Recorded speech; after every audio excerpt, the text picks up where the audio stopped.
जितनी दुनिया ऑनलाइन हो रही है उतने ही साइबर फ्रॉड के मामले भी बढ़ते जा रहे हैं। भारत में शायद ही कोई ऐसा आदमी हो जो किसी न किसी तरह से साइबर फ्रॉड का शिकार न हुआ हो।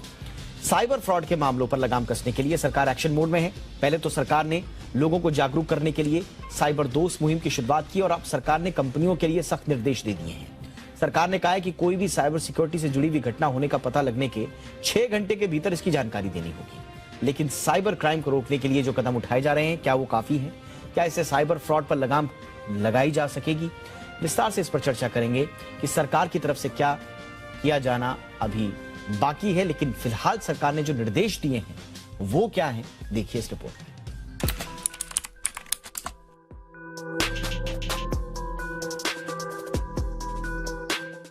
ज़ोमैटो, डोमिनोज समेत कई ऐसी कंपनियां हैं जिनके सर्वर से कस्टमर का डेटा लीक होने की खबरें आ चुकी हैं, लेकिन जब तक ये खबर सरकार और आप तक पहुंचती है तब तक काफी देर हो चुकी होती है। इसी देरी से निपटने के लिए सरकार ने नए दिशा निर्देश जारी किए हैं। ये निर्देश सभी सर्विस प्रोवाइडर्स, इंटरमीडियरी और डेटा सेंटर समेत सभी सरकारी और गैर सरकारी कंपनियों पर लागू होंगे। नए दिशा निर्देशों के मुताबिक साइबर सिक्योरिटी की घटना होने का पता लगने के 6 घंटे के भीतर जानकारी देनी होगी। कंपनियों को इसकी जानकारी कंप्यूटर इमरजेंसी रिस्पांस टीम को देनी होगी। आईटी मिनिस्ट्री के अधीन आने वाली एजेंसी CRTN ने कंपनियों को 180 दिनों के लिए रिकॉर्ड स्टोर रखने का निर्देश भी दिया है और ये रिकॉर्ड्स भारत में ही रखने होंगे। इसके साथ ही सरकार के मांगे जाने पर उसे रिकॉर्ड उपलब्ध कराना भी होगा। नए दिशा निर्देश में साइबर घटनाओं की रिपोर्टिंग के लिए 20 कैटेगरीज को शामिल किया गया है। इसमें वेबसाइट हैकिंग, अवैध social media access, data breach और डेटा लीक भी शामिल होगा। साइबर सिक्योरिटी को लेकर जारी ये दिशा निर्देश 60 दिनों के भीतर लागू होंगे। सरकार का कहना है कि इन नियमों के लागू होने के बाद साइबर क्राइम से ज्यादा बेहतर तरीके से निपटा जा सकेगा। अब सवाल उठता है कि सरकार ने आखिर क्यों साइबर सिक्योरिटी को लेकर ये नए दिशा निर्देश लाए हैं। इसकी वजह देश में लगातार बढ़ते साइबर क्राइम के मामले हैं। अतीत में कई कंपनियों का डेटा लीक होने की घटनाएं हुई। कई कंपनियों ने डेटा लीक की भनक लगने के बाद भी उसे इग्नोर कर दिया और सिर्फ तभी एक्शन लिया जब डेटा पब्लिक हो चुका था।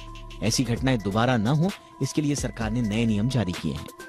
देश में बढ़ते साइबर फ्रॉड को लेकर सरकार काफी एक्टिव है। सरकार साइबर दोस्त ट्विटर हैंडल के जरिए जागरूकता तो फैला ही रही है, साथ ही साथ साइबर क्राइम के लिए एक अलग पॉलिसी पर भी काम कर रही है। इस पॉलिसी के जरिए साइबर क्राइम के लिए अलग कानून बनाने की तैयारी है। अब देखना होगा कि सरकार का ये नया नियम डेटा लीक रोकने में कितना प्रभावी साबित होता है और आम लोगों को इससे कितना फायदा मिलता है। ब्यूरो रिपोर्ट, जी मीडिया। आइए इस पर चर्चा के लिए हमारे साथ जुड़ चुके हैं साइबर लॉ एक्सपर्ट और सुप्रीम कोर्ट में एडवोकेट आशुतोष श्रीवास्तव। आशुतोष, बहुत बहुत स्वागत है आपका। पहले तो ये सरकार की इस मंशा को हमें जरा समझाएं। ये 6 घंटे में आपको रिपोर्ट करना होगा कंपनीज को। ये कितना सिग्निफिकेंट है और क्या इससे कुछ वाकई में परिवर्तन आएगा जो मौजूदा पेन पॉइंट्स हैं हमारे?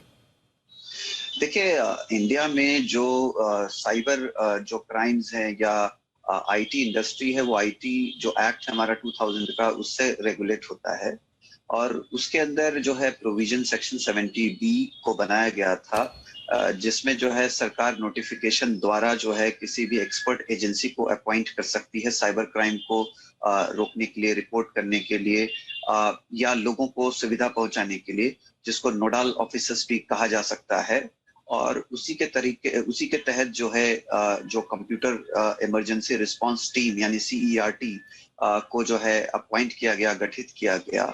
और उसी सेक्शन 70B में जो है सब सेक्शन 6 में जो है पावर्स दिया गया है कि ये जो CERT है ये डायरेक्शंस को इशू कर सकता है, चाहे वो इंटरमीडियरीज हो या कंपनीज हो, सर्विस प्रोवाइडर्स हो या इसी तरीके का जो सर्विस प्रोवाइड करने वाली कंपनी, इनफैक्ट गवर्नमेंट एजेंसीज को भी वो डायरेक्शन दे सकता है।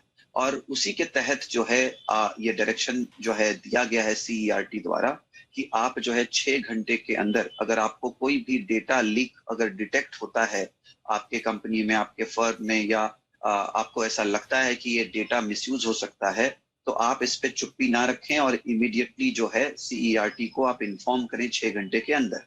अब इसको इन्फॉर्म करने से ये फायदा होगा कि जैसे अगर पहले अगर ऐसा टाइम बाउंड नहीं था तो वो डेटा जो है मिसयूज हो जाता था। अगर किसी कंपनी से कोई भी डेटा लीक हो गया है और कंपनी को मालूम है क्योंकि वहां पे कोई माल प्रैक्टिस हो गया या कोई फेल्योर हो गया सिस्टम में, उसकी वजह से डेटा वहां से बाहर निकल गया और उन्होंने इन्फॉर्म नहीं किया अथॉरिटीज को, तो ये डेटा मिसयूज होता है और मिसयूज होने की वजह से बहुत सारे जो कस्टमर्स हैं, जो लोग हैं, वो इसके शिकार बन जाते हैं, इस क्राइम के, साइबर क्राइम के। तो इसको रोकने के लिए कि अगर 6 घंटे के अंदर अगर इंफॉर्मेशन मिलता है तो हो सकता है कि ये डेटा का मिसयूज जो है लोग नहीं कर पाए, जो गलत इंटेंशन से उस डेटा को मिसयूज कर सकते हैं। तो उसी को कंट्रोल करने के लिए, रोकने के लिए ये जो है फैसला लिया गया है, जिससे मुझे लगता है कि कुछ जरूर कमी आएगी और जो है अवेयरनेस भी बढ़ेगा और लोगों में कॉन्फिडेंस आएगा कि अगर डेटा कहीं मेरा अगर है किसी कंपनी के पास या सर्विस प्रोवाइडर के पास या इंटरमीडियरी के पास, तो अगर वो किसी भी तरह से अगर कोई लीक होता है तो वो कंपनी जो है वो बाउंड है कि उसको इन्फॉर्म करेगी सीईआरटी को, ताकि उसका डेटा का जो है बट आशुतोष, बिना डिजिटल सिक्योरिटी लॉ के इस तरह के छिटपुट मेजर्स, क्या ये पूरा इशू को एड्रेस कर रहे हैं? अभी तक हम डिजिटल सिक्योरिटी लॉ ला नहीं पाए हैं नया।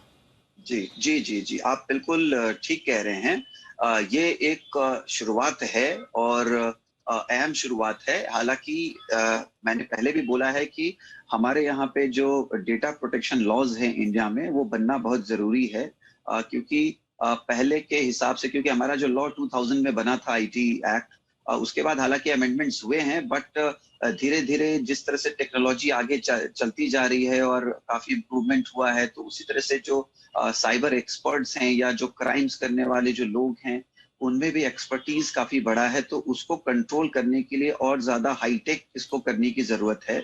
और जैसे कि यूरोपियन कंट्रीज में डेटा प्रोटेक्शन लॉज है, वैसा हमारे यहाँ पे भी जो है होना बहुत जरूरी है।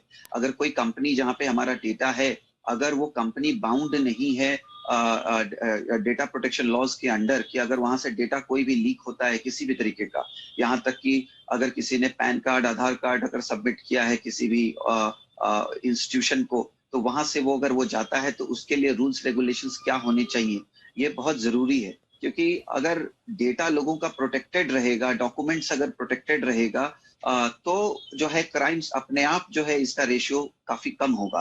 क्योंकि कुछ साल में आप जैसे हम लोग देख रहे हैं, अभी देखिए 2019-20 का जो डेटा है क्राइम ब्यूरो का, वो बोलता है कि 400% का इंक्रीज हुआ है साइबर क्राइम्स में, स्पेशली चिल्ड्रन को लेकर के।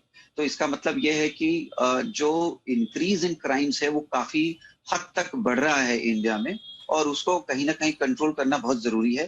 क्योंकि इसमें आम जनता, जो लोकल, जो हमारे जो लोग हैं इंडिया के, वो काफी सफर कर रहे हैं, उनको काफी परेशानियों का सामना करना पड़ रहा है, उनके काफी पैसों के साथ भी खिलवाड़ हो रहा है। आए दिन सुनने को आता है कि किसी के अकाउंट से इतना पैसा चला गया या उतना पैसा चला गया, या किसी ने अपने आप को सो एंड सो जो है पोज करते हुए उनके अकाउंट से पैसा ट्रांसफर करा लिया।